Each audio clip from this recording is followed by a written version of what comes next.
It's now the time to issue a warm welcome to Mr. Stan Morey, our Judges Commissioner for AHA.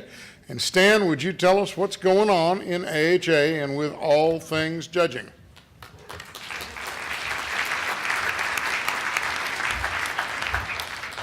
Thanks. First off, I don't check my nose here. I'm gonna get you for that, Julian. I'm gonna get. We have a good time over there. All of us work very hard to put our best foot forward with this association, and sometimes it seems that we're in mass chaos, but that's not exactly the truth.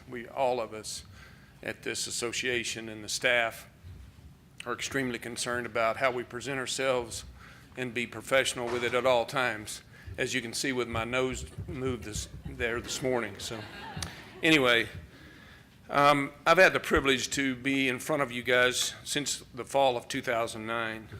And as you know, my office works with the Commissioners Review Panel, Education Evaluation Commission, Judges and Stewards Selection Committee, Judges and Stewards Steering Committee, and the 590 Task Force. The composition of each of these 5 groups is determined by the AHA, the Board of Directors, and as you, the delegates, elected by our representative as an AHA affiliate associations to make decisions concerning my office and help us move things along. The only funding that my office receives is from 990 fees and occasionally from the school and seminar that we produce every year to educate each of the school and the attendance at the judges seminar. While USEF and EC license our judges, AHA provides the education, conducts the evaluations of the applicants, and the continuing education seminar for our judges. We also have a very well-established process for our large R judges to obtain the additional AHA recognition of a national regional judge. And we have a fairly consistent 4 to 5 members each year that we register as a small R judge with USEF. And I'll talk a little bit about that because that usually comes from the year before, and we always tell people at the school when they start out at the school, and that's an exhibitor school, and I want to speak on that just a little bit. People think that that's just for judges. That's not. The more that we get into this, the more we educate exhibitors, and people come away from that, and I speak about this every year with you, is that they come away from that with a very clear, I hope, understanding of what a judge is looking for. And so you can go home and practice and work on those things. It's not just about being a judge, but it also lends you the credibility, if you will, to be able to talk to somebody about what they're looking for as a judge. We've had a very good pool of those judges for the last few years in small R, and I would encourage all of you that have small competitions or competitions that you're trying to get started to reach out to small R judges. You can talk to Pat, you can call my office to try to get a list of those, and for one-day shows, those kind of things. That's what those things were set up for, is to utilize small R judges. While our judging pool is in a pretty good position, our stewards pool is not. And I've said this before, we have to educate and reach out and figure a way to bring people into the stewarding process. And it is a very laborious type situation to go through. You need to know your rules, but there are people out there that I know want to be stewards, and they would make great stewards, and some of them would make better stewards than they do judges. That's just the facts. But we've got to be able to bring that up. I serve on a task force with USEF to try to figure out better ways to bring stewards along. Stewards are there to help you. They're not just there to be the ones that police you and tell you wrong and those kind of things. They are your advocate if you'll use them correctly. 2016 has been an eventful year for a couple of different reasons. One, the most part, and it's very well publicized, and I'll speak on it here. We had 2 rulings that came down, one from my office on a controlled paddock, and it concerns the in-hand breeding. The other was the letter from USEF that was very well publicized. In both cases, no rule change was asked for, okay?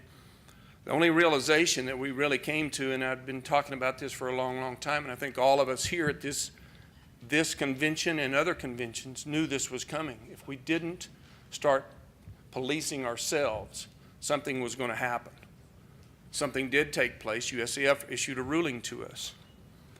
No rule changes were required, only the realization that we had strayed from the existing rule in our interpretation of these rules. Years ago, Dr. Jim Hurd sat here on this podium, and I had heard him before talk about a word called habituation.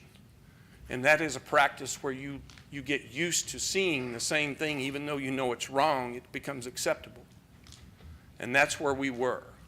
And that's what USCF's ruling, when it came out, really categorized for us to take a hold of, define, and make decisions about.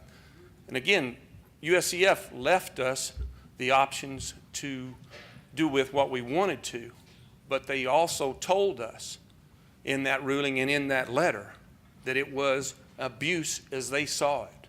And that's what we started to work towards. Within that thing, I can tell you, and I'm happy to share that with you, with the controlled paddock situation that we instituted early on in May, and then at all the nationals and hopefully other shows also across the country, because I usually tried to reach out and talk to shows all the weekends that we were there. It greatly diminished. Was that a threat from USCF? Was it a reaction from USCF about what they did and they finally figured out that we were going to do something about that? Probably so. But I want to commend the halter handlers, the owners, all of those people, and especially at our national shows and our regional shows, for stepping up to the plate and trying to do the right thing, realizing that, hey, folks, we need to change.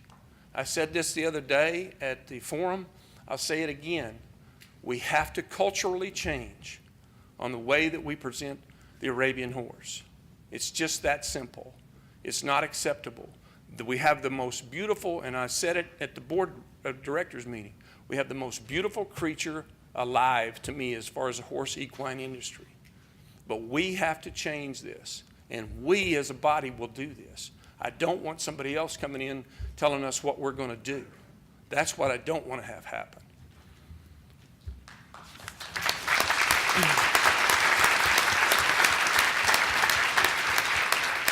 We're entering a new year of competition. I'm going to be working with the groups all the way through to look at other ways that we can go about this.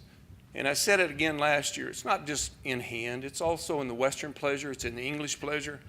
I want to do a shout out here to the English people and some of the trainers that came that we haven't ever seen before here. They organized themselves. They went to the caucuses, the committee meetings. They did the correct thing to move through this process, and the outcome is what they wanted. That's the way you work at something. That's the way that you get things done in this association, which is the fair thing to do. And that made me very proud, because I knew most of those people, and they had always said, Stan, I'm staying home, man. I'm not going to go there. They came. They listened. They watched through it.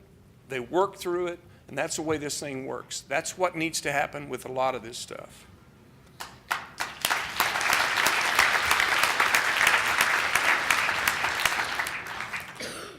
In closing, I want to say this to all of you. If you see something that you think is wrong, that is what I call habituated, don't sit on your hands. Be an advocate for it. We have too many people around us. The judges are trying to do this. The stewards are there to do this. All of us are required to do this from animal welfare. It's important to move this thing forward, from just small shows to the barns to the things. When we have new people come in, I was listening to the lady this morning. We have new people come in to these things. They don't want to see that done. They don't want to see that. That's a whole different culture. You have to be able to push this thing along to get somebody involved with horses. That's what we want to have. I want to say, too, that it's been an honor to work with Cynthia. It was an honor to work with Lance. She's been extremely honest with me, sometimes brutally honest with me. And that part of it, I respect totally. But she's been more than anything, she has been supportive of my office, of what we do as stewards, as judges, all the way through this thing. And so I'm not going to miss her because she's not going to leave. She's going to be the past president, and I know she'll still be brutally honest with me. Anyway, that's pretty much it for me. One last thing before we go. Again, I want to make a shout out to Pat. She, as you guys know, she follows me around, but she's kicking me around too. So that's the way that goes.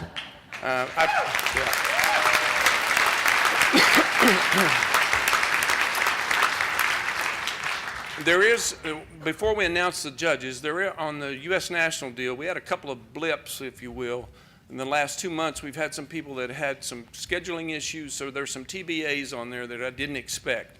We're moving through those, and those other names will be out as quickly as I can get them signed up. We've been working on that here at the Horse Show, but that's it for me, and I really, really appreciate your time. Thank you.